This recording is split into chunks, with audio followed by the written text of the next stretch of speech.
السلام علیکم ورحمۃ اللہ وبرکاتہ۔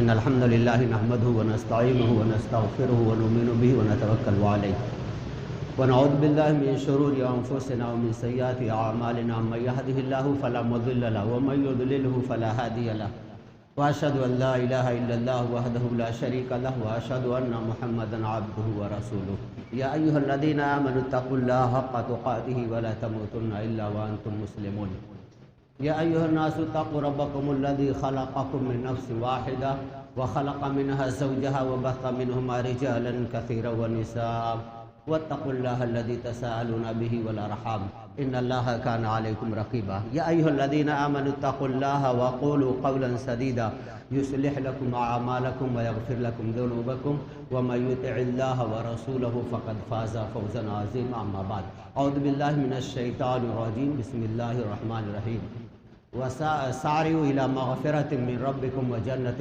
عرضها كعرض السماء والارض اعدت للمتقين وقال تعالى سابقوا الى مغفرة من ربكم وجنة عرضها كعرض السماء والارض وعن ابي هريرة رضي الله تعالى عنه قال ان في الجنة 100 درجة اعد الله للمجاهدين في سبيل الله ما بين الدرجتين كما بين السماء والارض فاذا سألتم الله فاسألوا الفردوس واوسط الجنة وعلى الجنة وعراه فوقه عرش الرحمن ومنه تفجر انهار الجنة رب اشرح لي صدري ويسر لي امري واحلل عقدة من لساني يفقهوا قولي رب زدني علما سبحانك لا علم لنا الا ما علمتنا انك انت العليم الحكيم۔ معزز سامعین کرام و حاضرین جمعہ، ضلعی جمعیت نارتھ اور اس کے منتظمین اراکین،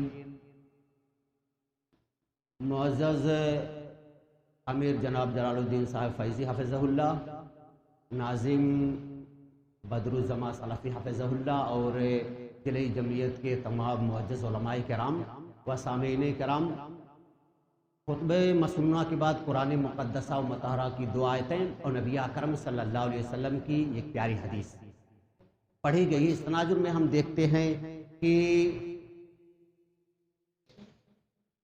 جنت کے حصول میں ہم پیچھے کیوں ہیں۔ اللہ رب العالمین نے فرمایا سورہ آل عمران سورہ نمبر 3 آیت نمبر 133، دوڑو اپنے رب کی بخشش اور اس جنت کی طرف جس کی چوڑائی آسمان اور زمین کے برابر ہے، جو متقیوں کے لیے تیار کی گئی ہے۔ سورہ حدیث سورہ نمبر 57 آیت نمبر 21، مسابقہ کرو، ریس لگاؤ، ایک دوسرے سے آگے بڑھنے کی کوشش کرو اپنے رب کی بخشش اور اس جنت کی طرف جس کی چوڑائی آسمان اور زمین کی برابر ہے۔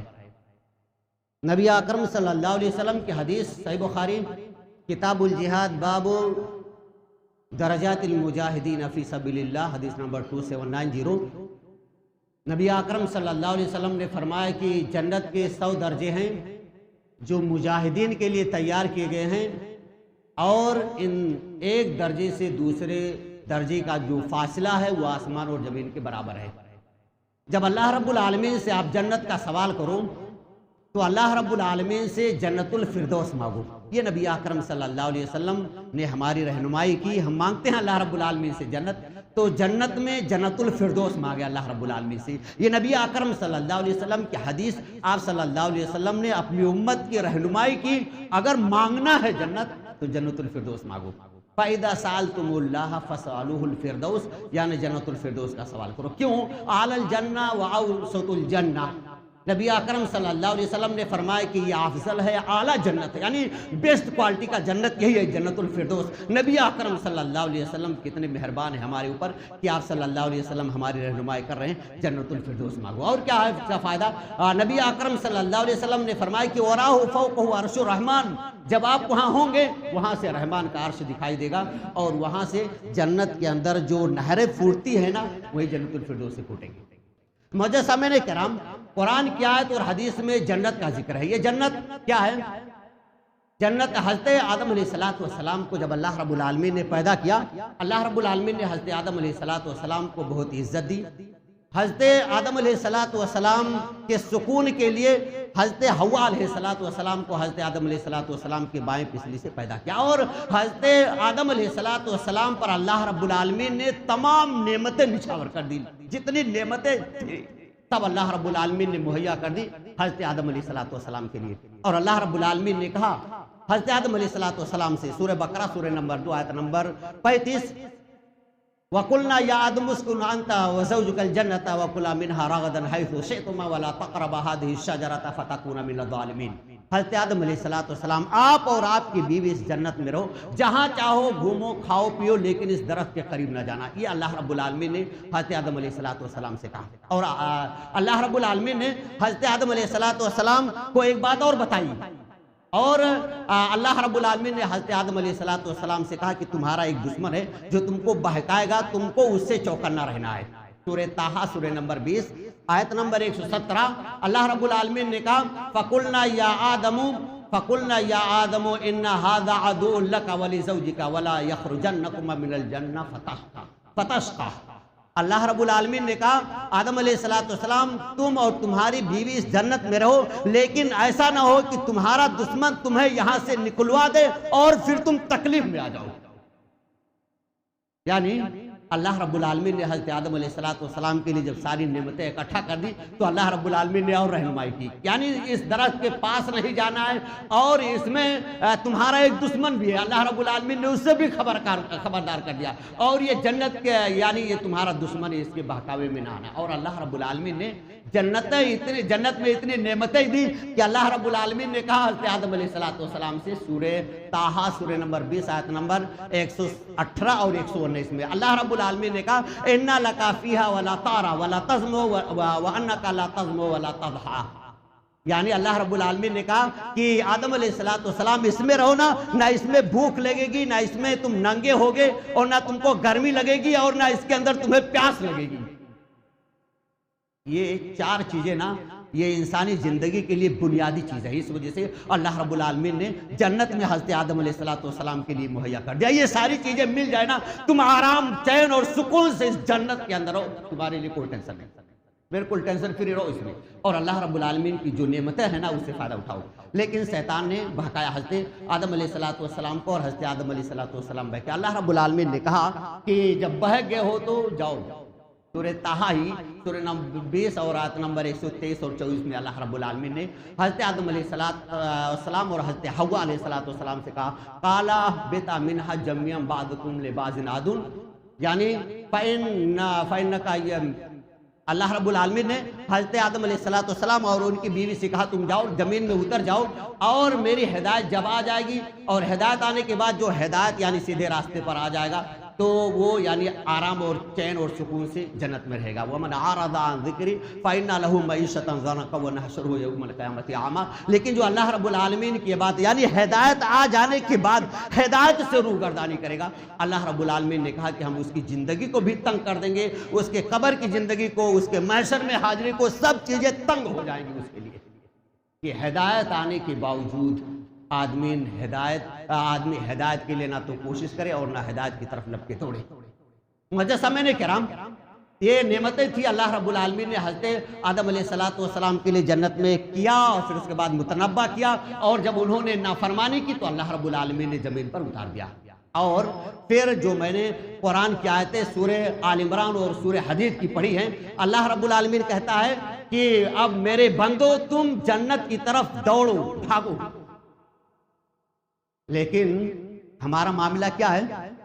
ہم جنت کی طرف اور اللہ رب العالمین کی بخشش کی طرف نہیں دوڑ رہے ہیں۔ ہم کس طرف دوڑ رہے ہیں؟ ہم اس دنیاوی زندگی کی طرف دوڑ رہے ہیں جو ختم ہو جانے والی ہے، جو فانی ہے، جس کے لیے بقا ہے نہیں۔ ہم اس کے لیے اتنی محنت کرتے ہیں، اتنی کوشش، اتنی تگ و دو کرتے ہیں کہ ہم اپنی پوری انرجی اس میں صرف کر دیتے ہیں۔ کس لیے؟ تاکہ یہ دنیا ہم کو حاصل ہو جائے۔ دنیا کے حاصل کرنے کے لیے ہم ساری کوششیں کرتے ہیں۔ اللہ رب العالمین کہتا ہے یہ دنیاوی زندگی جس کے لیے تم کوشش کرتے ہو، بھاگ دوڑ کرتے ہو، نہ تو تم صحیح سے سوتے ہو، نہ کھاتے ہو، نہ پیتے ہو، یا اور اسی طرح شیطان تمہارے پیچھے لگا ہوا ہے، اور ایسی حالت میں تم سے ہر وہ کام کرواتا ہے جو نہیں کرنا چاہیے، تو ایسی حالت میں تم اس کے پیچھے دوڑ رہے ہو۔ اور اللہ رب العالمین کہہ رہا ہے کہ کہاں دوڑنا ہے؟ بخشش اور اللہ رب العالمین کی جنت کی طرف ہمیں دوڑنا ہے۔ دوسری جگہ بھی اللہ رب العالمین کہتا ہے سورہ ذاریات سورہ نمبر 51 آیت نمبر 50 فَفِرُّوا إِلَى اللَّهِ إِنِّي لَكُمْ مِنْهُ نَذِيرٌ مُبِينٌ، یعنی لوگو تم اللہ رب العالمین کی طرف دوڑو، بے شک میں کھلم کھلا تمہیں ڈرانے والا ہوں۔ یعنی اللہ رب العالمین اور ساری آیتوں میں کہتا ہے کہ تم دوڑو اللہ رب العالمین کی جنت کی طرف، لیکن ہم ہیں کہ ہم دنیا کی زندگی کی طرف دوڑ رہے ہیں، ریس لگا رہے ہیں، بھاگ رہے ہیں۔ یہ آدمی اس نے ترقی کر لی ہے اور ہم ایک پیچھے ہیں، ہم بھی ایسے ہی ترقی کریں گے اور اس کے پیچھے ہم پوری طاقت جھونک دیتے ہیں۔ اب اس میں ہم نہ سوچتے ہیں کہ یہ حلال ہے حرام، غلط ہے یا صحیح، جائز ہے ناجائز، کچھ بھی نہیں۔ کس کے لیے؟ یہ دنیاوی زندگی جو فانی ہے، ختم ہو جانے والی ہے۔ دلیل سورہ رحمان سورہ نمبر 55 آیت نمبر 26 اور 27 کل من علیہا فان ویبقى وجہ ربک ذو الجلال والاکرام، اللہ رب العالمین کی ذات بات ہمیشہ رہے گی اور ساری چیزیں یہ فنا ہو جائے گی، ختم۔ اور سورہ اعلیٰ سورہ نمبر 87 آیت نمبر 16-17 اللہ رب العالمین کہتا ہے بل تؤثرون الحیات الدنیا والآخرۃ خیر وابقیٰ، تم تو دنیاوی زندگی کو ترجیح دیتے ہو، حالانکہ بہتر اور باقی رہنے والی ہے، ابد الاباد کبھی ختم نہیں ہوگی۔ اس زندگی کے لیے تم کیا کوشش کرتے ہو؟ وہ بہتر ہے، اس کے لیے ہماری کوئی دوڑ ہے، ہماری کوئی کوشش ہے نہیں۔ اور یہ دنیاوی زندگی جو ختم ہو جانے والی ہے، جس کے بارے میں نہ تو قرآن اور نہ تو حدیث یہ کہہ رہا ہے تم ریس لگاؤ، تم مقابلہ کرو، تم ایک دوسرے سے آگے بڑھنے کی کوشش کرو۔ دنیا کے حاصل کرنے کے لیے اللہ رب العالمین کیا کہہ رہا ہے، کس طرح سے ہمیں اس کو حاصل کرنی ہے اور ہمیں کیا کرنا ہے، صحیح غلط، حلال حرام، جائز ناجائز، ان ساری چیزوں کو ہمیں اپنے پیش نظر رکھنا ہے۔ کہیں ایسا تو نہیں ہے یہ غلط ہو رہا ہے، کہیں ایسا تو نہیں ہے کہ ہم حرام کام کر رہے ہیں، کہیں ایسا تو نہیں ہے کہ ہم ناجائز کام میں پھنس رہے ہیں۔ کیا کہہ رہا ہے اللہ رب العالمین؟ اللہ رب العالمین کہہ رہا ہے سورہ ملک سورہ نمبر 67 آیت نمبر 15 وَهُوَ الَّذِي جَعَلَ لَكُمُ الْأَرْضَ ذَلُولًا فَامْشُوا فِي مَنَاكِبِهَا وَكُلُوا مِن رِّزْقِهِ وَإِلَيْهِ النُّشُورُ، اللہ رب العالمین نے تمہارے لیے زمین کو نرم بنایا ہے۔ زمین جس پہ ہم بیٹھے ہوئے ہیں، مکان شروع کر دیتے ہیں، کھودتے ہیں، یا اور ہم بورنگ شروع کر دیتے ہیں، کچھ بھی ہم کرتے ہیں، یہ اللہ رب العالمین نے ذلولا یعنی بالکل نرم بنایا ہے، جس طرح سے چاہتے ہیں اس طرح سے ہم اس کو اپنے استعمال میں لاتے ہیں۔ اور پھر اللہ رب العالمین نے کہا کہ وَامْشُوا فِي مَنَاكِبِهَا، یعنی تم اس کے اطراف میں، کنارے یا اس کے اوپر تم چلو۔ فَامْشُوا، چلنے کو اللہ رب العالمین کہہ رہا ہے۔ چلنا کس کو بولتے ہیں؟ 1 2 3 4 قدم ہم رکھ رہے ہیں، چلنا ہے نا۔ تو اللہ رب العالمین کہہ رہا ہے اس دنیا میں تمہیں اس کی روزی حاصل کرنے کے لیے چلنا ہے، دوڑنا نہیں ہے، ریس نہیں لگانی ہے، بھاگنا نہیں ہے، اور حلال اور حرام کی تمیز کیے بغیر جو کچھ آئے ہم اس کو اکٹھا کر لیا، ایسا نہیں کرنا ہے۔ فَامْشُوا فِي مَنَاكِبِهَا وَكُلُوا مِن رِّزْقِهِ وَإِلَيْهِ النُّشُورُ، اللہ رب العالمین نے تمہارے کھانے کا سامان اس کے اندر مہیا کر دیا ہے اور اسی کی طرف تم کو لوٹ کر جانا ہے۔ معزز سامعین کرام، کیا ہمارا معاملہ یہی ہے؟ کیا ہم ایسے ہی دوڑ رہے ہیں، ایسے ہی بھاگ رہے ہیں اس کی طرف؟ نہیں، بالکل نہیں۔ ہم نے بالکل اس کو الٹ دیا، اس کے برعکس ہمیں تو بھاگنا اور دوڑنا ہے اس جنت کی طرف جو اللہ رب العالمین نے حضرت آدم علیہ السلام کا مسکن بنایا تھا۔ اللہ رب العالمین نے حضرت آدم علیہ السلام اور حضرت حوا علیہ السلام کو وہاں ٹھہرایا تھا، وہاں ساری نعمتیں ان کے لیے مہیا کی تھی۔ اس کے لیے ہمیں دوڑنا ہے، اس کے لیے ہمیں کوشش کرنی ہے، لیکن یہ کوشش ہماری نہیں، دنیا کے لیے ساری کوشش ہے ہماری، لیکن جنت کے لیے کوئی کوشش نہیں۔ آئیے ہم دیکھ لیتے ہیں کیا نبی اکرم صلی اللہ علیہ وسلم کے دور مبارک میں اس جنت کے لیے کسی نے ریس لگائی ہے، مسابقہ کیا ہے، کمپٹیشن کیا ہے؟ سنن ابو داؤد حدیث نمبر 1678 1678 حضرت عمر بن خطاب رضی اللہ تعالیٰ عنہ خود حدیث کے راوی ہے، وہی بیان کرتے ہیں، کہتے ہیں کہ نبی اکرم صلی اللہ علیہ وسلم نے ایک مرتبہ کہا کہ لوگوں صدقہ کرو۔ جاتے ہیں نا ہم صدقہ اللہ رب العالمین کے راستے میں جو ہم دیتے ہیں، خرچ کرتے ہیں، اگر ہم دیں گے اور اللہ رب العالمین ہمارے اس صدقے کو قبول کر لے گا، اور نبی اکرم صلی اللہ علیہ وسلم کی حدیث کی اللہ رب العالمین یعنی پاک ہی کو قبول کرتا ہے، لا یقبل اللہ الا یعنی حدیث کی اللہ رب العالمین اگر تمہارے صدقے کو قبول کرتا ہے نا، جو پاک ہی رہے گا اسی کو قبول کرے گا، اس کے علاوہ نہیں۔ اور اللہ رب العالمین اگر آپ کے صدقے کو قبول کر لیتا ہے، اللہ رب العالمین اس کو اپنے ہاتھ میں لیتا ہے اور اس کو بڑھاتا ہے یہاں تک کہ وہ پہاڑ کے برابر ہو جاتا ہے۔ نبی اکرم صلی اللہ علیہ وسلم نے کہا کہ صدقہ کرو۔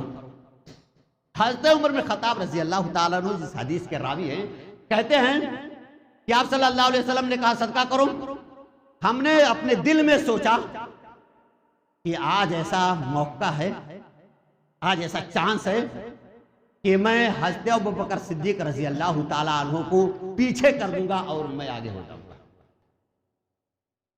کون سوچ رہا ہے؟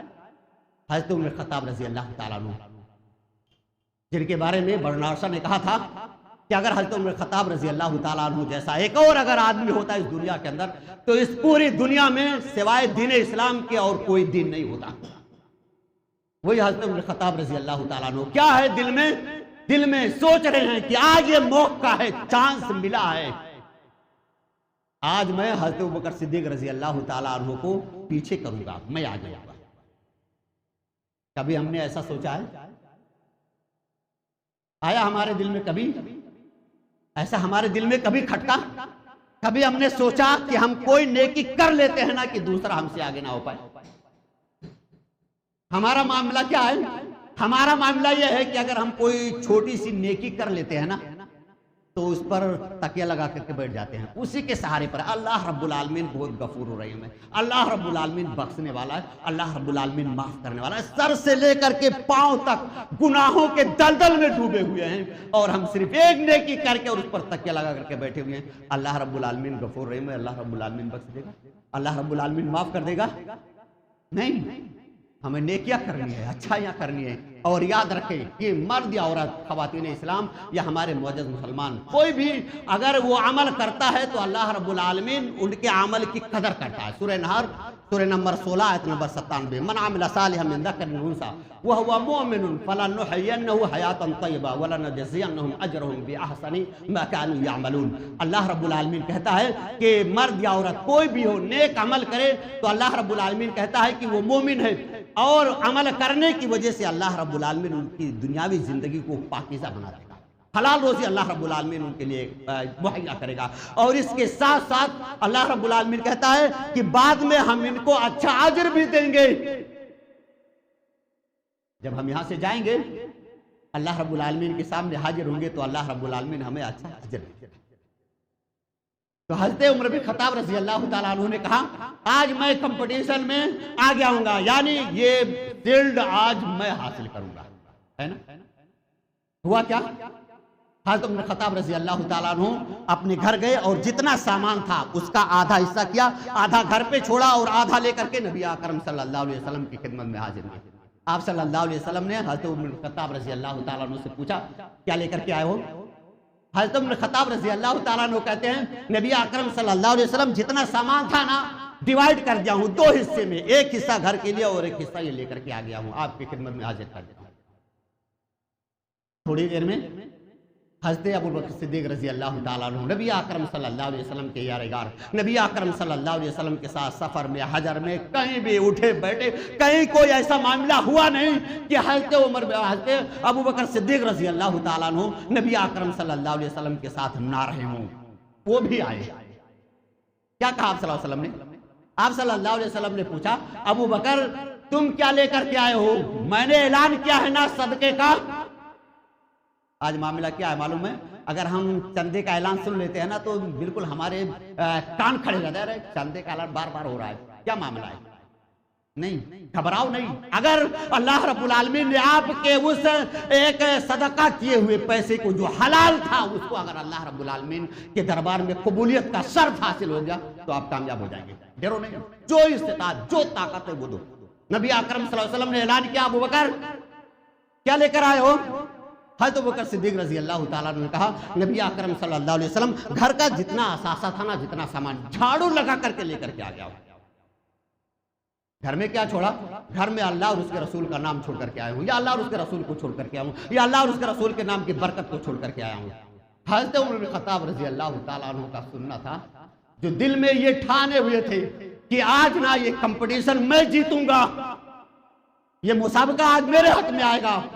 حضرت ابوبکر صدیق رضی اللہ تعالیٰ عنہ نے جب یہ کہا کہ جھاڑو لگا کر کے لے آیا ہوں، کچھ بھی نہیں چھوڑا ہوں، تو حضرت عمر بن خطاب رضی اللہ تعالیٰ عنہ نے کہا کہ اب میں کبھی بھی حضرت ابوبکر صدیق رضی اللہ تعالیٰ عنہ سے کسی بھی معاملے میں آگے نہیں بڑھے۔ اور سچ ہے، پروانے کو چراغ ہے بلبل کو پھول بس، پروانے کو چراغ ہے بلبل کو پھول بس، اور صدیق کے لیے تو خدا کا رسول بس۔ یعنی نبی اکرم صلی اللہ علیہ وسلم اعلان کریں اور حضرت ابوبکر صدیق رضی اللہ تعالیٰ عنہ پیچھے رہیں، نہیں ہو سکتا۔ ہمیں بھی کیا کرنا ہے؟ وہی جنت جہاں سے حضرت آدم علیہ السلام نکالے گئے ہیں، اسی جنت کے لیے ہمیں بھی کوشش کرنی ہے، ہمیں بھی دوڑ دھوپ کرنا ہے، ہمیں بھی وہاں جانے کے لیے تگ و دو کرنا۔ چھوٹی سی چھوٹی کوئی بھی نیکی ہونا تو ہم اس کو اپنے ہاتھ سے جانے نہ دیں، اور اس کو حاصل کرنے کے لیے ہم کوشش کریں۔ جب ہم اس کو حاصل کریں گے تب ہم جنت میں جائیں گے۔ نبی اکرم صلی اللہ علیہ وسلم نے جو یعنی پہلا گروہ جنت میں جائے گا اس کا تذکرہ کیا آپ صلی اللہ علیہ وسلم نے؟ آپ صلی اللہ علیہ وسلم نے فرمایا کہ ناول زمرۃ يدخلون الجنۃ سورۃ القمر لیلۃ البدر، یعنی جو گروہ سب سے پہلے جنت میں جائے گا ان کا جو چہرہ ہوگا نا وہ 14ویں رات کی طرح چمک رہا ہوگا، یعنی خوبصورت ہوگا۔ کون؟ جو گروہ جائے گا، یعنی جانے والے گروہ کا تذکرہ نبی اکرم صلی اللہ علیہ وسلم نے کیا۔ صحیح بخاری کتاب و احادیث الانبیاء باب خلق آدم صلوات اللہ و ذریتہ 3327 3327 کیا کہا نبی اکرم صلی اللہ علیہ وسلم نے کہ جو سب سے پہلا گروہ جنت میں جائے گا نا اس کے چہرے بہت خوبصورت ہوں گے، چمک رہے ہیں۔ جو جا رہا ہے تو اس کے چہرے چمک رہے ہوں گے، لیکن وہ جہاں جا رہا ہے نا وہ بھی چمکدار ہے، خوبصورت ہے۔ جنت ہے نا خوبصورت، بار بار یعنی خطبہ سے، مقررین سے، جلسوں میں، پروگرام میں، ممبر نبی سے جمعہ کے دن سنتے رہتے ہیں جنت جنت بلا رہی ہے، جنت کی خوبصورتی، جنت کی نعمتیں، جنت میں اللہ رب العالمین کا دیدار، سب کچھ ہم سنتے رہتے ہیں۔ تو اسی جنت کے لیے نبی اکرم صلی اللہ علیہ وسلم کی یہ حدیث کہ جو سب سے پہلا گروہ جائے گا اس کے جو چہرے ہوں گے نا وہ چمک رہے ہوں گے، جہاں جا رہا ہے نا وہ بھی خوبصورت۔ دلیل سورہ یونس سورہ نمبر 10 آیت نمبر 26 للذین واحسنوا الحسنى، اللہ رب العالمین نے اس حسنہ کو یعنی جنت کو بہت خوبصورت بنایا۔ جو جا رہے ہیں وہ خوبصورت، جہاں جا رہے ہیں وہ بھی خوبصورت۔ اب اور کیا چاہیے خوبصورت؟ ابھی ہمارے شیخ فرما رہے تھے آپ کو اعمال کرنا ہے، نیکیاں بھلائیاں اچھائیاں کرنا ہے، تقوی آپ کے اندر آنا چاہیے، تقوی، اور وہ ہے نیک اعمال۔ جب یہ نیک اعمال ہوں گے نا تب ہم ان میں شامل ہوں گے اور ہم بھی جائیں گے، یعنی جانے والوں میں ہم بھی شامل ہوں گے، جہاں جائیں گے وہ خوبصورت، اور جو ہمارے اعمال ہیں وہ بھی خوبصورت۔ یہ ضروری ہے، ہونا چاہیے، تبھی ہم جائیں گے، نہیں تو نہیں۔ دلیل سورہ ملک سورہ نمبر 67 آیت نمبر 2 اللہ خلق الموت والحیات لیبلوکم ایکم احسن عملا۔ بار بار ہم سنتے رہتے ہیں اللہ رب العالمین نے موت اور زندگی کو پیدا کیا اور اللہ رب العالمین آپ کو آزمائے گا، امتحان لے گا۔ احسن عملا، کون اچھا عمل کر کے آیا، خوبصورت خوبصورت عمل کر کے کون ہے، اچھا عمل کر کے کون ہے؟ اللہ رب العالمین یعنی دیکھے گا، امتحان لے گا، پوچھے گا، ایگزام میں ہم جائیں گے، اور جب ہمارے یہ اعمال اچھے ہوں گے نا تب اللہ رب العالمین ہمیں جنت میں داخل کرے گا۔ اور پتہ چلا یعنی کہ قرآن کی آیت سے کہ ہمیں اچھے عمل کرنے ہیں، اچھے عمل کرنے ہیں، نیک عمل کرنے ہیں، اور جب ہم نیک عمل کریں گے تبھی ہم جنت میں جائیں گے۔ اور سچ ہے زندگی فانی ہے یارو، اس کا کیا ہے اعتبار، زندگی فانی ہے یارو، اس کا کیا ہے اعتبار۔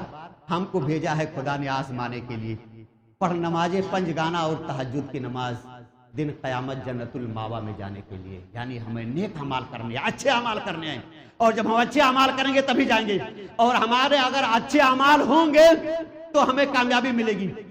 اور کامیاب کون ہے؟ کامیاب کون ہے؟ قرآن سے ہم پوچھتے ہیں، قرآن کیا کہہ رہا ہے کہ کامیاب کون ہے؟ سورہ آل عمران سورہ نمبر 3 آیت نمبر 185 فمن زحزح عن النار وادخل الجنہ فقد فاز وما الحیات الدنیا الا متاع الغرور۔ اللہ رب العالمین کہتا ہے جو جنت میں داخل ہو جائے، جہنم سے بچا لیا جائے، فقد فاز، وہ کامیاب ہو گیا۔ سکسیس وہی ہے کیا جس کی انٹری نہ جنت میں ہو جائے، جہنم سے دور کر دیا جائے۔ یہ دنیاوی زندگی تو دھوکے کا سامان ہے، ہم اس میں لگے ہوئے ہیں، اس کی رونقیں ہیں اور اس کی رانائیاں ہیں، اس کے سرسبز و شاداب، اس کے بہت سارے کارنامے ہم دیکھتے ہیں، آدمی اسی میں مگن ہے۔ یہ دنیاوی زندگی یہ دھوکے کا سامان ہے، ہمیں اس سے بچنا ہے، نیک اور اچھے اعمال کرنا ہے۔ نیک اور اچھے اعمال میں ہمیں کرنا کیا ہے؟ جب تک ہماری سوچ نہ حضرت ابوبکر صدیق رضی اللہ تعالیٰ عنہ جیسی سوچ نہیں ہوگی نا، جب تک ہمیں فائدہ نہیں ہوگا۔ کون سی سوچ؟ آئیے ہم اس سوچ کو دیکھ لیتے ہیں۔ صحیح بخاری کتاب الصوم، باب فضل الصوم، حدیث نمبر 1897 1897۔ حضرت ابو ہریرہ رضی اللہ تعالیٰ عنہ راوی حدیث ہے، نبی اکرم صلی اللہ علیہ وسلم ایک مجلس میں بیٹھے ہوئے ہیں، صحابہ کرام بھی بیٹھے ہوئے ہیں۔ نبی اکرم صلی اللہ علیہ وسلم نے اس مجلس میں جنت کا تذکرہ کیا اور کہا کہ جو نماز پڑھتا ہے وہ باب الصلاۃ سے پکارا جائے گا اور جنت میں داخل ہو جائے گا، جو صدقہ کرتا ہے وہ باب الصدقہ سے، جو جہاد کرتا ہے وہ باب الجہاد سے۔ یعنی آپ صلی اللہ علیہ وسلم نے 8 یعنی جنت کے دروازوں کا تذکرہ کیا، اور تذکرہ کرنے کے بعد آپ صلی اللہ علیہ وسلم خاموش ہو گئے۔ حضرت ابوبکر صدیق رضی اللہ تعالیٰ عنہ جیسی سوچ ہونی چاہیے۔ وہ سوچ کیا ہے؟ حضرت ابوبکر صدیق رضی اللہ تعالیٰ عنہ نے نبی اکرم صلی اللہ علیہ وسلم کی بات کو سنا تو حضرت ابوبکر صدیق رضی اللہ تعالیٰ عنہ نے کہا، اے نبی اکرم صلی اللہ علیہ وسلم، کوئی مسئلہ نہیں ہے، جنت میں تو جانا ہے وہ ایک ہی جگہ ہے، اس کے دروازے الگ الگ ہیں، جانا تو ایک ہی جگہ ہے، کسی سے بھی دروازے سے چلا جائے۔ لیکن اے نبی اکرم صلی اللہ علیہ وسلم، کیا کوئی ایسا شخص ہوگا جس کو جنت کے 8 دربار یعنی جو دروازے پر بیٹھے ہوئے فرشتے اس شخص سے کہیں کہ تو میرے اندر سے داخل ہو جا، تو آ میرے اندر سے، آ میرے اندر، یعنی ایک ہی شخص ہے لیکن 8 دروازوں کے دربان اس کو بلا رہے ہیں، کیا اور میرے اندر سے تم جنت میں داخل ہو جاؤ۔ آپ صلی اللہ علیہ وسلم نے کہا، نام وارجو ان تکون منہم، یعنی نام، ہاں بہت سارے لوگ ہوں گے لیکن مجھے امید ہے یقین کے ساتھ کہ تم بھی انہی میں سے۔ یہ حضرت ابوبکر صدیق رضی اللہ تعالیٰ عنہ کی سوچ، لیکن یہ سوچ ایسے ہی نہیں سوچ لیا بس ہو گیا، کرنا نہیں ہے۔ سوچ کے ساتھ آپ کو کرنا بھی ہے، صرف تخیلات سے کام ہونے والا نہیں۔ آپ کو کوشش کرنی پڑے گی، آپ کو نیکیاں کرنا پڑے گا، آپ کو جانا پڑے گا، آپ کو اپنے گھر سے نیندیں خراب کر کے مسجد میں آنا پڑے گا، آپ کو چل کر کے کاروبار چھوڑ کر کے مسجد میں نماز پڑھنے آنا پڑے گا۔ آپ جائیں گے بھلائیاں کرنے، نیکیاں کرنے، آپ کو چلنا پڑے گا تبھی ہوگا، ورنہ نہیں ہوگا۔ حضرت ابوبکر صدیق رضی اللہ تعالیٰ عنہ اس کے لیے کیا کرتے تھے، آئیے ہم دیکھتے ہیں، پھر اس کے بعد میں اپنی بات کو ختم کرتا ہوں، ٹائم ہو رہا ہے۔ یعنی حضرت ابوبکر صدیق رضی اللہ تعالیٰ عنہ کہ یعنی کیا کرتے تھے، کتنی یعنی چھوٹی سی نیکی ہونا تو اس کے لیے بھی حضرت ابوبکر صدیق رضی اللہ تعالیٰ عنہ آگے رہتے تھے، پیچھے نہیں۔ صحیح بخاری کتاب الزکات، باب من جمع صدقہ و اعمال البر، حدیث نمبر 1028۔ حضرت ابو ہریرہ رضی اللہ تعالیٰ عنہ حدیث کے بھی راوی کہتے ہیں، نبی اکرم صلی اللہ علیہ وسلم کی مجلس لگی ہوئی ہے اور آپ صلی اللہ علیہ وسلم تمام صحابہ کرام سے پوچھ رہے ہیں کہ آج تم میں سے کسی نے روزہ رکھا ہے؟ روزہ یعنی نفلی روزے کی بات ہو رہی ہے، نفلی روزے۔ یہ صحابہ کرام کا جو جمگھٹا لگا ہوا ہے، مسجد نبوی میں جتنے لوگ بیٹھے ہوئے ہیں اس میں سے کوئی نہیں اٹھا۔ حضرت ابوبکر صدیق رضی اللہ تعالیٰ عنہ کھڑے ہو گئے اور کہا، نبی اکرم صلی اللہ علیہ وسلم میں روزہ رکھے ہوئے ہوں۔ کیا کہا تھا آپ نے؟ کہ کوئی روزے دار ہے؟ پورے سب خاموش بیٹھے، کوئی نہیں اٹھ رہا ہے۔ حضرت ابوبکر صدیق رضی اللہ تعالیٰ عنہ اٹھ گئے اور کہا، اے نبی اکرم صلی اللہ علیہ وسلم میں روزہ رکھے ہوئے ہوں۔ نبی اکرم صلی اللہ علیہ وسلم نے دوسرا سوال کیا، کیا تم میں سے آج کسی نے کسی مریض کی عیادت کی ہے؟ یعنی کوئی بیمار تھا، رشتہ دار، پڑوسی، دوست یا اور کوئی، آپ گئے تھے اس کے پاس اس کی تیمارداری کے لیے، اس کے احوال اور حالات پوچھنے کے لیے، اس کے خیر خیریت پوچھنے کے لیے تم میں سے کوئی گیا تھا؟ کہ نبی اکرم صلی اللہ علیہ وسلم نے دوسرا سوال کیا، کوئی گیا تھا؟ صحابہ کرام پھر خاموش، کوئی نہیں اٹھ رہا ہے۔ حضرت ابوبکر صدیق رضی اللہ تعالیٰ عنہ پھر کھڑے ہو گئے، ارے نبی اکرم صلی اللہ علیہ وسلم میں نا مریض کی عیادت کر کے آیا ہوں۔ حضرت ابوبکر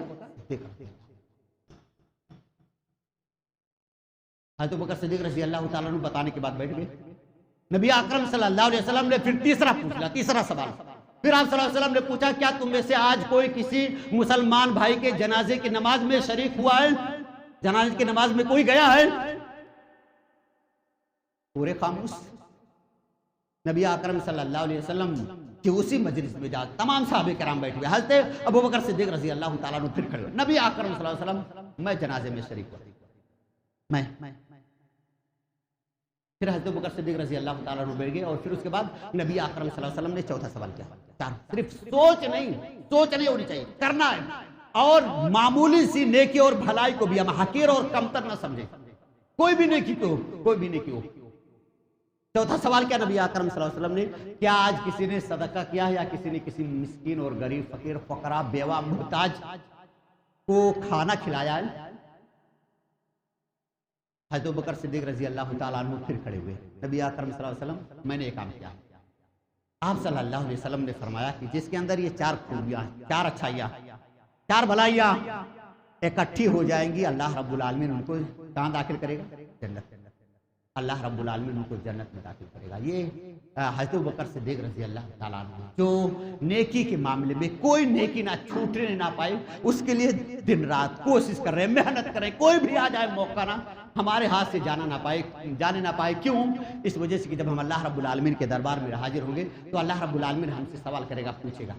اب اگر ہمارے نامہ اعمال میں نیکیوں کی بہتات رہے گی, نیکیاں بھری رہے گی, بہت ساری بھلائیاں نیکیاں اچھائیاں رہیں گی, اور اگر کچھ غلطیاں رہیں گی تو اللہ رب العالمین اس کو درگزر کر دے گا, معاف کر دے گا. اور انہی بھلائیوں اور اچھائیوں کی وجہ سے اللہ رب العالمین ہمارے حساب کتاب کو نظر انداز کر دے گا اور کہے گا کہ جاؤ. یعنی اصحاب الیمین دائیں ہاتھ میں نام اعمال ملا اور کامیاب. کیوں؟ یہ کب ہوگا؟ جب نیکیاں زیادہ رہیں گی تب. اور اگر ہم نیکیوں میں پیچھے رہے, آگے نہیں رہے, تب کیا ہوگا؟ ان اکرمکم عند اللہ اتقاکم. سورہ حجرات سورہ نمبر 49 آیت نمبر 14. اللہ رب العالمین کے نزدیک تم میں معزز اور مکرم وہ ہے جس کے دل میں تقوی ہے. شیخ نبی تقوی کی وضاحت کی, تقوی. اور نبی اکرم صلی اللہ علیہ وسلم کی حدیث, اگر اعمال نہیں ہیں تو وہاں کچھ بھی کام نہیں آئے گا. خاندان, قبیلے, رشتہ داریاں, کچھ بھی نہیں. نبی اکرم صلی اللہ علیہ وسلم نے فرمایا من بطا به عمله لم يسر به نسبه. یعنی جس کا نام اعمال یعنی کم ہو نام اعمال, اور اس کو وہ نام اعمال اس کو پیچھے دھکیل کر دے, تو اس کے یہ خاندان اور حسب نسب اور رشتہ داریاں اس کو آگے نہیں کر سکتے. سچ ہے. یوں تو ہم شیخ بھی ہیں, سید بھی ہیں, افغان بھی ہیں. یوں تو ہم شیخ بھی ہیں, سید بھی ہیں, افغان بھی ہیں. سب یوں تو ہم شیخ بھی ہیں, سید بھی ہیں, افغان بھی ہیں, یوں تو سب کچھ ہیں, لیکن کیا ہم مسلمان بھی ہیں؟ ہیں مسلمان؟ جب تک ہم مسلمان نہیں ہوں گے, مومن نہیں ہوں گے, اور نیکیوں کے لیے کوشش نہیں کریں گے, ہم کامیاب نہیں ہوں گے.